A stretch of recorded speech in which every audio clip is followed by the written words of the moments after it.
na. Meron dalawang... Ang tanong ganito, ano po, nag-aantay po tayo ng latest balita kay Bong Duterte, ang bunsong kapatid ni Tatay Digong. Habang nag-aantay tayo, may mga tanong po yung mga kasama natin kapag Pilipino. Napakadaming Pilipino naman po dito, karamihan po ay galing sa UK. And this is day 1. Day 73. Day 73. Hindi po tumitinag ang pagmamahal ng mga kapwa Pilipino natin kay Tatay Digong. Okay. Anyway, tanong. Tanong, sabi ni Senator Bato, meron daw mga ICC investigators na doon sa Pilipinas ngayon. Pinipilit ang mga police at mga retired police na papirmahin ang affidavit to support the case of Tatay Digong and to prosecute all of the other suspects or whatever doon sa case. Madaya Sagot. po prosecution. Okay. Bakit? Humingi po sila ng karagdagang panahon para i-disclose ang mga pangalan ng testigo nila. Napagbigyan sila. Tapos ngayon lang sila naghahanap ng testigo. Diba? Bago dapat nila pinakulong ang Tatay Digong, meron na silang mga testigo. Hindi po pwede, na 73 days na nakakulong si Tatay Digong, ngayon pa lang sila nag-aatupag para humanap ng mga testigo. So sa akin, I think that is prosecutorial misconduct. Kasi, ang sabi nila, security reasons daw. Yung dahilan kung bakit hindi nila ma-disclose yung mga pangalan ng mga witnesses. Ngayon, lumalabas. Ngayon pa lang sila naghahanap ng testigo. Exactly. Hindi ba prosecutorial misconduct yan? Dinidelay na lang, hindi ako abogado sa kanila. No? Uminom ka muna. Oo. Kasi ano. Diet po. Hindi. Professional. Diet muna. Diet. Next question. Hindi, wait, kasi tinanong namin si Attorney Kaufman din katulad dyan. Kasi yung prosecution, they were granted twice to extend the presentation of witnesses. Ano ba yung indication? Wala ba silang witnesses ba? Or ano ba to? Well, ang sinasabi nila, they're worried about the safety. Pero ngayon lumalabas itong report galing kay Senator Bato na ngayon pa lang sila nakikipag-usap sa mga witnesses, mukhang nagsisinungaling sila. Ang totoo, wala silang mga testigo. Diba? So, I think, abuso na ang ginagawa nila doon sa paghingi ng extension para sabihin kung sino yung mga testigo. Ang lahat ng akusado, merong karapatan para i-confront ang kanilang mga accusers. Eh si Tatay Digong, 73 days na nakakulong. Hanggang ngayon, di sinasabi kung sinong tumatay yung testigo laban sa kanya. At yun lang nakakalungkot. After 73 days na nakulong na si Tatay Digong, naparusa na rin yan, abay ngayon palang nakakagilap ng mga testigo. Mag-liquidate ka muna. Wait lang. Okay, tinanong din namin kay Attorney Kaufman nga para klaro lang tayo. Kasi ito naman yung disposition mo. Tinanong namin siya, should the President ask or plead for the ICC to bring back Mayor Duterte to the Philippines? Would that be sufficient? His response was yes. And for you naman? I disagree. Okay. Wala pong kapangyarihan ang presidente ng Pilipinas ngayon na orderan ng ICC. Okay. Talagang meron po tayong tinatawag sa international law na only the court exercising jurisdiction can rule on its jurisdiction. Okay. So, talagang tanging hukuman lang ang magdedesisyon kung meron silang jurisdiction. Okay. Either nga, dahil doon sa tinatawag nating rationale tempore, yung pagbitiwan natin na patapos nagsimula ang preliminary investigation, mahigit isang taon na, o dahil nga doon sa pamamaraan na siya ay nakuha. Pero kahit ano pang sabihin ngayon ni Marcos Jr., walang pakialam ang ICC sa kanya. They will decide pursuant to the Rome Statute at walang kahit anong provision sa Rome Statute that would enable Marcos to order the ICC to divest its jurisdiction. Kinakailangan legal basis yan na nakasulat sa Rome Statute. So I agree, but I'm not counsel, I'm just an observer. Okay. What is your opinion, attorney, sa statement ni Attorney Kaufman na the real prosecutor daw is actually in Manila, physically located inside the Malacanang, sitting on his palace, and that he utilized this particular institution, a foreign institution, to advance whatever political agenda they have? Well, yan naman po sinasabi ng lahat ng Pilipino. So, ine-echo lang ni Kaufman kung ano yung sinasabi na ng mga Pilipino. Na talagang dahil lang kaya nakakulong si Tatay Digong, ay dahil mga Marcos na nagnanais na Marcos forever, at ang pagkakakulong si Tatay Digong ay pamamaraan para mabura ang mga Duterte bilang banla sa mga Marcos. Okay. Do you have any other question pa? Si ano? Anton. Anton, question. So anong pinakamagandang gawin, attorney, sa bilang abogado para makauwi si Tatay Digong sa Pilipinas? Well, mga abogado, ginagawa nila mga trabaho nila, no? Nakabinbin na yung pagpo-question sa jurisdiction na lahat naman tayo sa Pilipinas, sinasabi natin sa mula even day one, walang jurisdiction. No? Of course, it took 50 days to file the challenge, pero at least naka-pending na yan. No? Okay. Pero meanwhile, ang sinasabi ko, may magagawa pa rin mga Pilipino.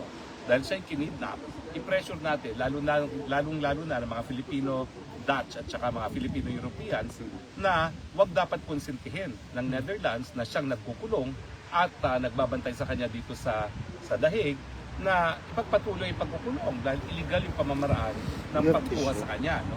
So, tingin ko dapat maging maingay ang mga Filipino Dutch at Filipino Europeans and demand from the government na dapat wag konsintihin yung illegal na pamamaraan na pagkuha kay Tatay Digong. Ayan na po, parating na si There's Kuya something in your Bong, no? mouth. Did... Now, si Kuya Bong po, Wait lang muna. si Kuya Bong po ay nagdala ng mga balita kay Tatay Digong. No? Yung mga balita gaya ng sabi ng Tribam, yung mga balita na pag-dismiss ng kaso niya laban kay Torre at Marbil doon sa pag-ano kay Lloyd at aalaman na Dito attorney. mga reaksyon. Umakyat ka sa stage, attorney. Umakyat ka sa stage. Yan. Dito tayo, Kuya Bong. Sir Bong, dito tayo, Siyempre, sir. lahat ng Pilipino ngayon nanonood at paatat malaman. Wait lang. Ang balita kay Tatay Digong, kamusta muna siya? Ayos, ayos. Bakit po siya masaya? Mga update Masaya. Ano yung mga updates na binigay niyo sa kanya? lahat ayun sa rebound ko. Anong sabi niya dun sa cabinet rebound? Napasmile. Napasmile, pero wala siya sinabi. Hindi talaga siya nagagawa. Joy ay Gumagano. Okay. Ano pa pong wala mo. Sabi ko yung kayo everyday nandito talaga yan sila. Ayun, kahiya man. Hindi mo mapigilan yun. yung pag-dismiss po ng kaso niya labang kay Marbil at Torre sa pag-aresto kay Kibuloy. Nabanggit ko rin yun yung kay sabi Guzman ako. Kay Kibuloy. Ano sabi niya? Takuan mo siya. Basta takuan mo siya. Ang sa kanya, basta updated lang siya sa mga pangyayari. Okay na siya. Hindi masyado siya nagpo-comment. Ano man. But sa expression ng mukha. Yung magsisimula na po, magkukonvene ang Senate as an impeachment court sa June 3. So nabanggit ko rin yun. Sinabi ko rin napakalima tuloy. Sa numbers game ng fund. Sa kanya parang gano'n lang. So talagang ina-absorb lang niya yung mga It information. doesn't, hindi masyado siya Okay. Balik na nabalik. But special expression. Tapos nagkapulong po sila kanina ni Atty. Kaufman. Ano naman ang wala siyang binanggit sa meeting nila. Nung nabanggit ko na pag ngayon, once kasi pag nagkakentohan na sa Kaso. pag ngayon, sa case, Bawal. kaya nakaganon nila. Dating po. Pero wala, yung high spirit sa na nagulat ako kasi pag habang inantay yung tinitingnan yung outfit. Kenso yan. Pogi ka ngayon, sir. Tapos botong Kenso. Padalang kita dito ng Kenso. Bawal. Pero masaya. Anong suot ni Tatay Digong Yan sa na loob? din ha. Ano pong suot niya sa loob? Wala na. Ano suot niya sa loob? Ayun, Lamig pa din? Ang jogger din. Jogging suit lang. So hindi naman pang preso. Ano? Walang ganun. Kamusta po pagkain Hindi niyo? yung kagaya mga ibang oray. Wala. Wala din. Parang trip na sa kanila sa loob. Hindi naman. Yung iba kasi dito. Purely detention. So, basta masaya sa ano yan. Parating yung ulit sa pila. Maraming masaya. At na-mention ko yun na yung sabi. Ano sabi niya sa radio ba? Actually sa next balik ko, anong babalita ko? Yung balita po na baka bumalik dito si Inday Sara, alam na ba ho niya yan? Yeah, I already bid in about that. Waiting ka because I told you kung dadating man, sino man dadating, hindi ba sino sa anak ko, ako naman ano. Walang iwanan, sir. Walang iwanan. Hindi pwedeng dito muna. Dito ko muna. Alamat talaga. Kamusta po ang pagkain niyo, sir? Nakakain na sila ng pang Pilipino po? Hindi ka nakikita. Ay, di ba? Pero kung nakausap ko yung guard, sinabi ko nga bago alabas ko na ko. Busy eating red. So, it's good. I would put it to say Very high spirit.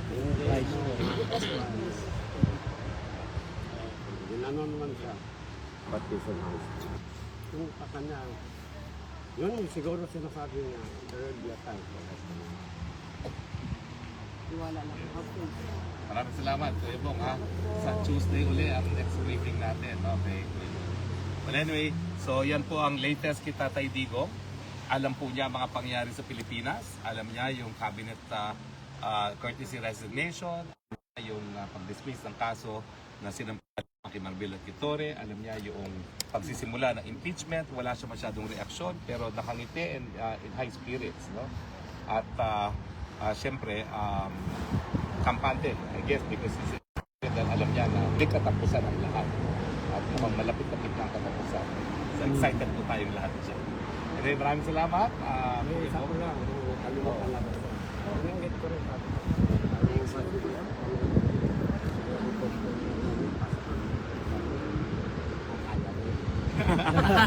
Sabihin ko sa kanya next time, pag ako kinulong, magre-request ako dito ako ikukulong para kasama niya. Promise. Anyway, yan po ang latest kay Tatay Digong. Kaya ko daw yung pag-revoke ng passport. At sabihin niyo talaga naman, hindi ako makukuha ng mga banga. Yes! Manigas silang Hindi yan. talaga. Okay? So maraming salamat po, tatay na rin. Hindi, kuya lang. Ay, kuya lang. Kuya Bong. Kuya Bong ng bayan. Hanggang Kuya Bong Tuesday ng po muli bayan. ang ating susunod.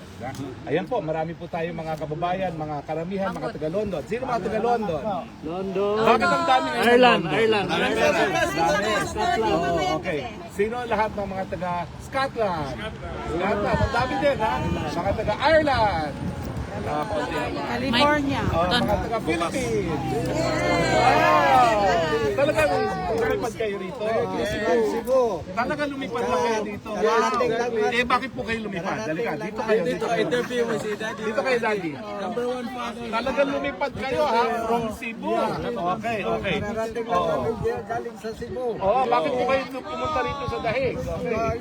Siyempre, dalawin namin yung si Juan, si ating Tatay Digong. Ang ano ang mensahe niyo sa kanya? Ito, si Kuya Bong, naririnig namin mensahe. Ito po, mensahe niya na taga Cebu, lumipad sa rito. Anong mensahe niyo? Direct. Unang-una, yung si minsan magkakalimut ako dahil 78 na ngayon ang So, ngayon si alam ba din yun na natatalo ngayon ang Gwen Garcia. Garcia. Oo, natalo. Yun si Bambari 4, hindi niya ini-expect na siya ang manalo. So, di niya akalain ganun pa rin, manalo siya. So, ngayon, di niya akalain na ganun Ano? pabalik-balik ako. Tingin niyo ba yung pagtaas ni Tatay Digong sa kamay ni Pam at saka yung sa pagtalikod ni Gwen kay Tatay Digong may kinalaman sa pagkatalo ni Gwen? Of course. Dahil ano, yun talaga ang nangyari ngayon. Okay. So, so Cebu is, sino ang presidente pa rin ng Cebu? Oh, ngayon doon si Duterte talaga. Duterte pa rin. Duterte! Oh, Duterte! kayo po. Galing din kayo ng Pilipinas din. Yeah, Cebu. Okay, Cebu rin. Saan ba kayo sa Cebu? Mandawi. Mandawi, ha? Talaga, ha? Talagang sinigurado nyo na dadaan kayo kay Tatay Digo. Ano mensahe mo kay Tatay Digo? Pararating natin kay Ako, unexpected talaga yun. For me, we, mga taga Cebu, support talaga kay Duterte. So, we expect his help para sa future na basta kami lahat support kami kay Duterte. Pasensya talaga. Okay, sino pa ang mga galing sa malayo? Sino pa? Hello po. Galing saan pa? Visit lang kami. Oh, galing UK. Galing UK. Sir, Makabayan. Makabayan, sikat na sikat ito sa internet. Hanggang kailan ka dito, Makabayan? Sabihin mo sa kanyang mga tagapanood. 12 po ako dito ng June. Wow! Talagang mag-ano ka, magpupuro ka kita tayo. Taga Belgium. Yes. Ano mga damdamin ng mga Tagalog? Anong message mo? Norway. Isa-isa, Sa iyong vlog at marami kang followers. Ano yung balance ng ilan ang pro-Duterte, ilan anti-Duterte? Nawala yung face mo. Maraming followers. Pero pag kayo na, nasa-share nyo na sa ibang grupo, doon ko matalo yung mga post. Pero madami kong easy. Chika lang naman. Okay lang. Nagurgur mo naman yung live program.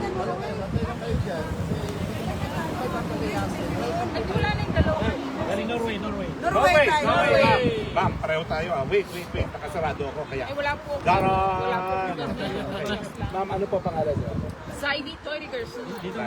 Okay. So, ano po? Galing pa kayo ng Norway? Opo. Paano kayo nakarating dito?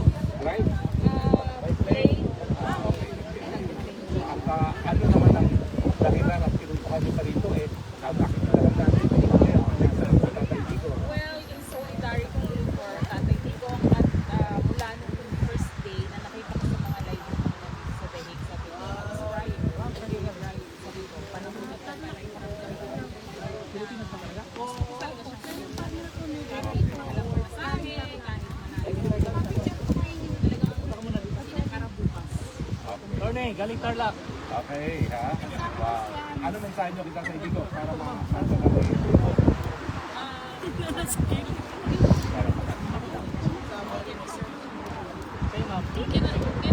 Wow, meron naman tayo taga-Tarlac, ha? Ma'am? Akala ko, Sentro Luzon, ayaw kita tayo. Bahay ni Alice. Okay. So, hindi totoo na ayaw naman sa Sentro Luzon si Tatay Digo. Gusto nila. Papangasin. Yagi gurgur na po na akong live. So, syempre, ibalik na po si Alvin. Oh, ba? Kalit o kawagtang. Pero galing kayo ng Pilipinas. Tornay, from Qatar. Anong mensahe nyo kita tayo? I don't know why. Wow, meron din tayo galing naman sa Qatar. Ha? Tingin kami yung mga Pilipino nagpupunta rito from all over. Ma'am. Opo. Ma'am, galing sa Qatar. Ano po mensahe nyo kita tayo Digo? Saan ang kamera? Ano? Igurgur ang ako. Dito kayo.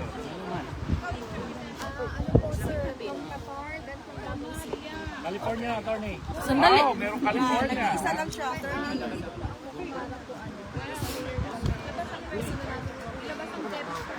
Sabihin nyo sa mga dad. Anong mensahe nyo sa mga dad?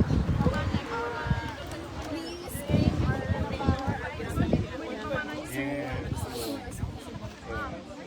Ma'am, kayo po, galing sa Amerika. Kayo ata ang champion na pinakamalayo ngayon. Isa siya, attorney. Oo.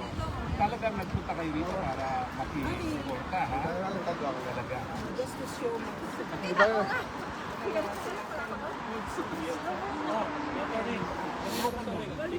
Okay, ano yun, to be strong and laban lang. Kasi Correct. mga Pilipino, Nung nibalik na po ko kay Digor ko, nagkalit ang ako. Sige mo kag-shout out sa kwan.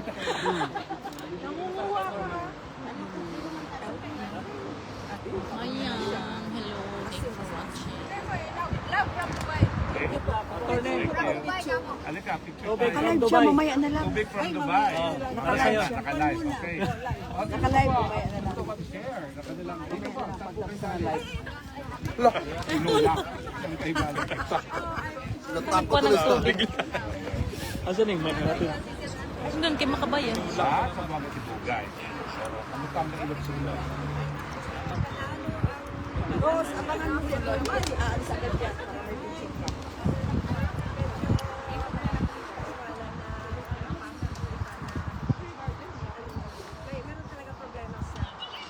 Sa eleksyon. Kasi pumasok ang mga PFP, no? Pumasok ang... Ano iba yung lumabas na binoto nyo? Binoto dati.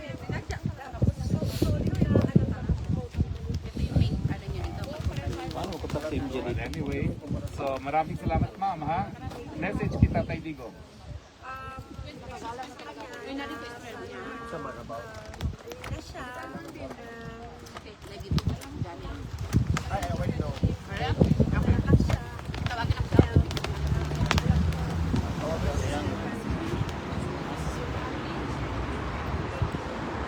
So okay, day 73, wala pa rin pong tigil ang pagpunta ng mga kababayan natin dito.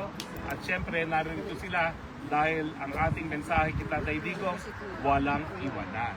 So kayo po, sino ang pinakamagaling na presidente ng Pilipinas? Duterte! Ano ang sigaw ng mga Pilipino? Ano ang sigaw ng mga Pilipino? Daniel is here.